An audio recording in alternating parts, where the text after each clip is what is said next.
Welcome to Complexity Made Simple. My name is Paul Allen and the topic of today's newsletter is how to design great control standards. You've got a process, you need to put controls in place. How do you do it so you get true process control that's easy to maintain and understand? So we're going to take a look at process control standards. How to design a great standard. So a couple of things to say about getting a process under control. First of all, let's put our money-making process down.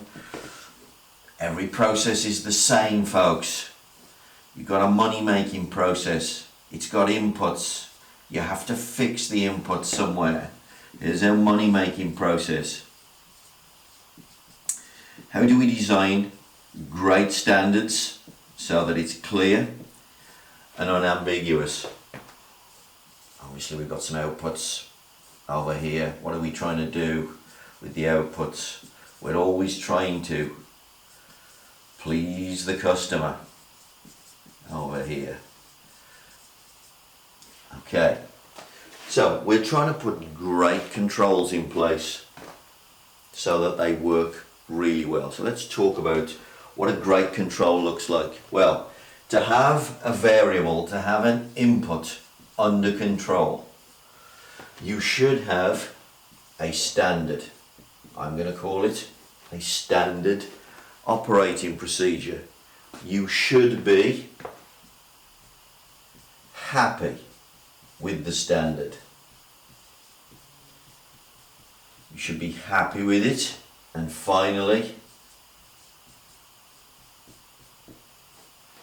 you should use it. If you don't get a tick in all three of those, then you don't have the variable under control. You don't have the input under control. So you must get a tick in all three regions in order to say that the process is under control. Okay, so where it typically goes wrong is these two here. People either write half-arsed standards or they don't use them. They like to write concessions and just say it'll be okay, or we'll let the operator just find his own way, this type of thing. But here's where control typically goes wrong. We don't write good enough standards or we don't use them. What I want to just talk about today is how to write a great standard. So things to avoid. What I want you to avoid are things like, I don't know, adjust the machine until you're happy. Yep, I've seen standards like that. Adjust the machine until you're happy. What's that saying? It's basically saying, we haven't got a flipping clue. Play about with the machine until something good happens, will you? It's no standard at all. Alright, so we want to get standards which are clear and unambiguous. Now this is especially important when we are talking about dials and settings on the machine. So I want to talk about how to get a great standard when we're talking about dials and settings, and some behavior that you want to definitely avoid. Now the one I'm going to use, which is a nice example, we're going to use water temperature as an example. And of course we've got a setting over here and we've got a temperature that we're going to get over here.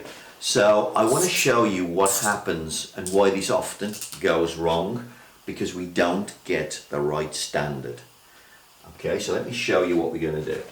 So we've got water temperature. So here's the variable.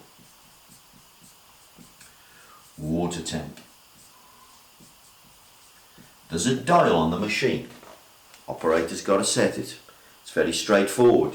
All we have to do is tell him a number, give him the number, and let him dial it in. So let's give him a number. We're going to say we'd like you to hit 40 degrees centigrade. Okay, and obviously over here we're going to have water temperature We're going to have water temperature over here. Now, of course, what do you do next? Once you've given him the 40 degrees, what do you do next? Well, the next thing you think about is a tolerance. Okay, a tolerance. Now then, folks, the tolerance is a mistake. You don't need a tolerance here. Is it possible for him to dial the setting to 40 degrees, take his hands off, and the setting will stay at 40 degrees? It doesn't move, does it? No. Why does he need a tolerance? He doesn't. The process doesn't move.